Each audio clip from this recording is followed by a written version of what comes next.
गया से प्रधानमंत्री नरेंद्र मोदी को सुन रहे थे आप। पीएम मोदी का आरजेडी पर बड़ा हमला। बिहार में जंगल राज का सबसे बड़ा चेहरा आरजेडी है। वहीं पीएम मोदी ने कहा कि भ्रष्टाचार का चेहरा आरजेडी है। बिहार की बर्बादी का सबसे बड़ा गुनहगार आरजेडी है। घमंडिया गठबंधन के पास ना विजन है और ना ही विश्वास। नीतीश कुमार के काम के नाम पर वोट मांगते हैं। ये बड़ी खबर आपको बता रहे हैं। गया पहुंचे पीएम मोदी ने एक बार फिर से जंगल राज की याद दिलाई। प्रधानमंत्री ने कहा कि बिहार में जंगल राज का सबसे बड़ा चेहरा आरजेडी है। भ्रष्टाचार का चेहरा आरजेडी है। बिहार की बर्बादी का सबसे बड़ा गुनहगार आरजेडी है और घमंडिया गठबंधन के पास ना तो विजन है और ना ही विश्वास। नीतीश कुमार के काम के नाम पर यह लोग वोट मांगते हैं। तो गया में पूर्व सीएम जीतन राम मांझी के समर्थन में यह जनसभा और प्रधानमंत्री ने वोट देने की अपील की। ये भी कहा कि आप सभी घर घर जाकर ये संदेश पहुंचाने का काम कीजिएगा कि प्रधानमंत्री आए थे और उन्होंने अपना प्रणाम भेजा है। तो प्रधानमंत्री नरेंद्र मोदी का ये बड़ा बयान, देश का संविधान कोई नहीं बदल सकता, खुद अंबेडकर भी संविधान नहीं बदल सकते। आपके लिए संविधान राजनीतिक हथकंडा, हमारे लिए संविधान श्रद्धा का केंद्र। तो ये बड़ा बयान प्रधानमंत्री नरेंद्र मोदी का। उन्होंने कहा कि संविधान को कोई नहीं बदल सकता है, खुद अंबेडकर भी संविधान नहीं बदल सकते। आपके लिए संविधान का मतलब राजनीतिक हथकंडा होगा, लेकिन हमारे लिए संविधान श्रद्धा का केंद्र है। तो ये बड़ी खबर आपको बता रहे हैं। गया पहुंचे प्रधानमंत्री नरेंद्र मोदी ने एक बार फिर से बिहार में 15 साल के जंगल राज की याद दिलाई। लालू परिवार पर निशाना साधा और साथ ही संविधान को खत्म करने की बात आईएनडीआईए गठबंधन की तरफ से लगातार कही जा रही है और आज इसका जवाब दिया पीएम मोदी ने। उन्होंने कहा कि संविधान को कोई नहीं बदल सकता है। आपके लिए संविधान राजनीतिक हथकंडा होगा, लेकिन हमारे लिए संविधान श्रद्धा का केंद्र है और देश का संविधान कोई नहीं बदल सकता, खुद अंबेडकर भी संविधान को नहीं बदल सकते हैं। तो ये बड़ा बयान पीएम मोदी का। गया पहुंचे पीएम मोदी ने जीतन राम मांझी के समर्थन में जनसभा की संबोधित किया और अपने भाषण में पीएम मोदी ने जंगल राज की याद दिलाई। साथ ही ये भी कहा कि देश का संविधान कोई नहीं बदल सकता है। और संपादक अशोक मिश्रा हमारे साथ जुड़ गए हैं। अशोक जी, देखिए पीएम मोदी ने सीधे सीधे जंगल राज पर निशाना साधा और ये तक कह दिया कि देश का संविधान कोई नहीं बदल सकता। आपके लिए संविधान राजनीतिक हथकंडा होगा, लेकिन हमारे लिए ये श्रद्धा का केंद्र है। बिल्कुल, देखिए रश्मि, प्रधानमंत्री आज गया पहुंचे थे और गया में हम के राष्ट्रीय संरक्षक जीतन राम मांझी चुनाव लड़ रहे हैं, यानी कि एनडीए के घटक दल हम के उम्मीदवार हैं वो। और प्रधानमंत्री ने आज सीधे तौर पर अपने राजनीतिक विरोधी, यानी कि बिहार में जो इंडिया गठबंधन है उसकी ड्राइविंग सीट पर आरजेडी बैठी हुई है, तेजस्वी बैठे हुए हैं और लालू प्रसाद यादव बैठे हुए, इसलिए प्रधानमंत्री के निशाने पर ये दोनों ही थे। और जिस तरह से कल लालू प्रसाद यादव ने बयान दिया था कि बिहार जो वर्तमान केंद्र सरकार है और बीजेपी देश में संविधान बदलने की कोशिश कर रही है। लालू ने ये भी कहा था कि अगर बीजेपी ने संविधान बदलने की कोशिश की तो दलित एवं पिछड़ा एवं गरीब उनकी आंख निकाल लेंगे। एक तरह से लालू प्रसाद ने गरीबों को जताया था, डराया था कि संविधान बदलने की साजिश कर रही है बीजेपी और केंद्र की सरकार। इसी पर प्रधानमंत्री ने सीधा हमला बोला है और उन्होंने कहा है कि जो लोग संविधान बदलने की बात कर रहे हैं या जो आरोप लगा रहे हैं वो पिछले 3 दशक से, यानी कि लगभग 30 वर्षों से आम जनता को डरा रहे हैं, उन्हें धमका रहे हैं। लेकिन हकीकत यह है कि बीजेपी संविधान का संरक्षण करती है और सबसे बड़ी बात है कि खुद डॉक्टर भीमराव अंबेडकर भी आ जाए तब भी वो संविधान को नहीं बदल सकते हैं।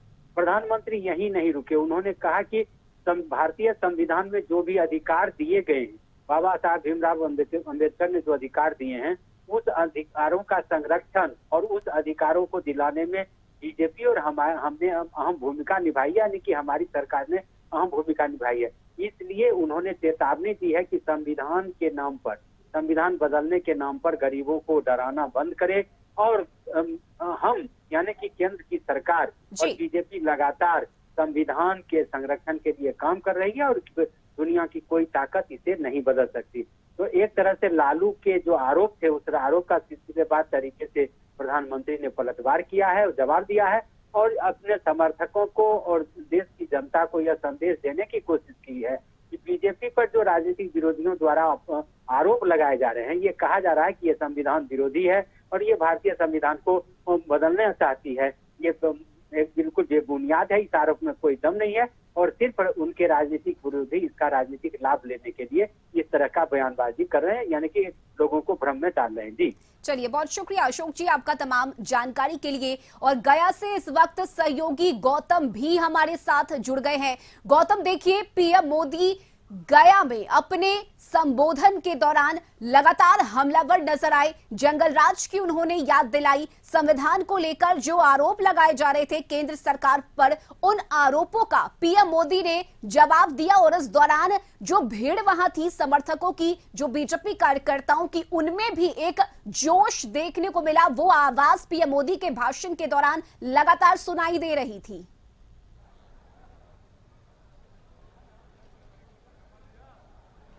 और देखिए, प्रधानमंत्री नरेंद्र मोदी का जब ये भाषण चल रहा था, जिस तरह से यहाँ की लोगों ने जो उनका अभिनंदन किया या जो नरेंद्र मोदी को लेकर जो उन्होंने नारा लगाया, उस नारे से खुद प्रधानमंत्री नरेंद्र मोदी जो है अपने भाषण को रोकने के लिए विवश हो गए। उन्होंने 2 से 3 बार जो है कुछ मिनट का जो है उन्होंने ब्रेक लिया और उस दौरान लोगों की जो कही जा सकती है जो एक संबोधन नरेंद्र मोदी के प्रति नारे के रूप में की जा रही थी, उन्होंने अपने भाषण को रोक दिया और अभिनंदन जो है उन्होंने लोगों का किया कि ये जोश 4 जून के लिए बचा के, यानी फुल्ली कॉन्फिडेंट के साथ प्रधानमंत्री नरेंद्र मोदी का जो ये भाषण हुआ गया में और जिस तरह से लोगों ने जो यहाँ पे उत्साह दिखाया, नरेंद्र मोदी ने उन तमाम विषयों पर जो बातों को रखा। देखिए, नरेंद्र मोदी का जो भाषण हुआ, इसमें एक सबसे बड़ी बात ये सामने निकल के आई कि नरेंद्र मोदी ने सीधा संदेश दिया है। वैसे तमाम विपक्ष के नेताओं का जवाब उन्होंने दिया है जो कहीं ना कहीं संविधान को लेकर जो है सवाल उठा रहे हैं। बीजेपी को लेकर हमेशा ये बातें कही जाती है। नरेंद्र मोदी ने कहा कि विपक्ष को खतरा है, बीजेपी आएगी तो विपक्ष का जो ये बातें उसका कहना होता है कि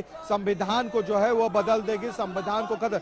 नरेंद्र मोदी ने अपने को इस बातों से जोड़ते हुए कहा कि सनातन से जुड़े हुए लोग 80 से 90% जो लोग थे वो संविधान के जो कहा जाता है निर्माण के दौरान जो है वो भीमराव अंबेडकर के साथ थे और उन्होंने जो है संविधान बनाने के लिए अपना सहयोग दिया। साथ ही साथ नरेंद्र मोदी ने इन बातों को भी कहा कि जिस तरह से गीता रामायण हमारे लिए पवित्र है, उसी तरह से जो है संविधान हमारे लिए उतना महत्वपूर्ण है। साथ ही साथ नरेंद्र मोदी ने कहा कि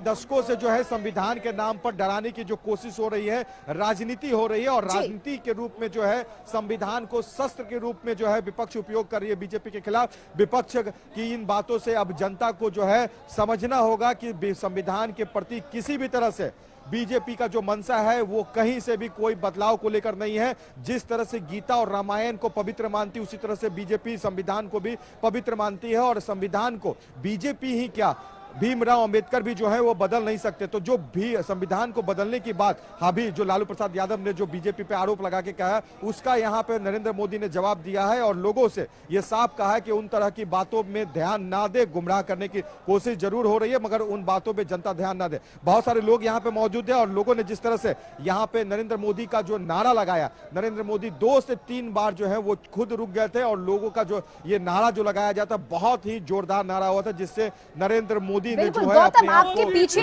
बीजेपी के कार्यकर्ता भी नजर आ रहे हैं, उनसे भी जरा बात कीजिए, कितना जोश उनमें है पीएम को सुनने के बाद?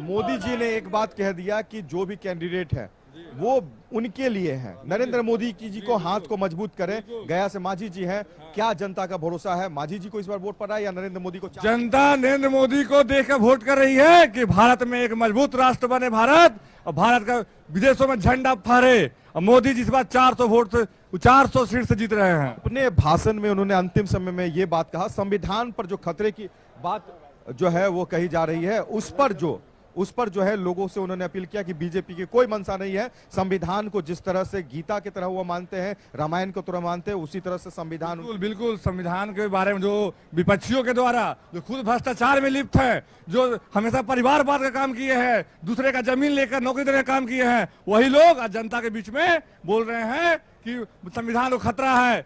क्या बंगाल में खतरा नहीं है? ममता बनर्जी की सरकार क्या करती है वहाँ? उस पर नहीं बोलते विपक्षी। मोदी जी ने बोला है कि संविधान में कोई खतरा नहीं है, यही है मोदी की गारंटी। बिहार में भ्रष्टाचार और परिवारवाद को लालू प्रसाद यादव का परिवार के बारे में बताया गया, बस उन्होंने यही काम किया। नरेंद्र मोदी की इन बातों से कितना? बिल्कुल सही बात उन्होंने कहा। परिवार, भ्रष्टाचार, चारा घोटाला, पूरा भ्रष्टाचार से परिवार विलिप्त है और जंगल राज में पूरा बिहार को ढकेल दिया। जब एनडीए की सरकार बनी तभी यहाँ सेवा सुरक्षा सब संपन्न हुआ। नीतीश कुमार के काम को आरजेडी अपना काम बता रही है। सबसे ज्यादा बड़ा बात ये तेजस्वी प्रसाद यादव नौकरी देने की जो बात कह रहे हैं कि हमने किया है, उस पर प्रधानमंत्री ने अपनी बातों को।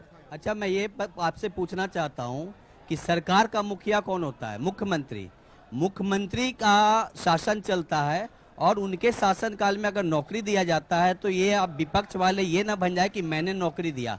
मुखिया है हमारा नीतीश कुमार ये बिहार का, और ये तेजस्वी यादव बोल रहे हैं हमने 5 लाख नौकरी दिया, 10 लाख नौकरी दिया। ये लोग बस अपना प्रोपेगेंडा फैला रहे हैं। ये लोग नौकरी के बदले जमीन लेने वाले लोग नौकरी के से 1 करोड़ नौकरी देने का केंद्र में आने के बाद वादा।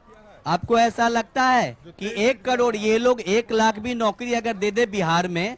आज ये लोग क्या किए कि नौकरी के नाम पे जमीन, आज सभी लोग जो हैं, अब बिहार के जितने भी ये लोग पूरे परिवार को देखिए, लालू यादव, तेजस्वी यादव, तेज प्रताप यादव, मीसा भारती और एक नया आई है रोहिणी आचार्य। ये परिवार के 5 लोगों को नौकरी तो मिल गया राजनीति में। हम लोगों को नौकरी कब मिला? 5 लोगों को तो आप लोगों ने अपना सेट कर दिया। बिहार का जनता ये पूछता है कि आप सिर्फ परिवारवाद करेंगे या जनता के लिए भी कुछ सोचेंगे? इन लोगों के लिए बिल्कुल गौतम, कार्यकर्ताओं में उत्साह देखा जा रहा है पीएम को सुनने के बाद, और लगातार जो आम जनता, जो आम लोग हैं, उनका भी यही कहना है कि नौकरी देने का काम तेजस्वी यादव ने नहीं बल्कि नीतीश कुमार ने किया है। चलिए, बहुत शुक्रिया गौतम आपका तमाम तस्वीरें साझा करने के लिए और कार्यकर्ताओं से बातचीत के लिए। तो 13 दिन में तीसरी बार पीएम मोदी बिहार दौरे पर आए। आज गया में पीएम मोदी की जनसभा, और इस जनसभा में पीएम मोदी ने जीतन राम मांझी के समर्थन में वोट देने की अपील की और साथ ही जंगल राज पर निशाना साधा। और अब थोड़ी ही देर के बाद पीएम मोदी पूर्णिया भी पहुंचेंगे। पूर्णिया में भी बड़ी रैली होनी है और पीएम मोदी पूर्णिया में भी मंच से हुंकार भरेंगे। तो लगातार कशिश न्यूज पर तस्वीरें आपको दिखाते रहेंगे। अभी के लिए बस इतना ही। आप देखते रहिए कशिश न्यूज। नमस्कार।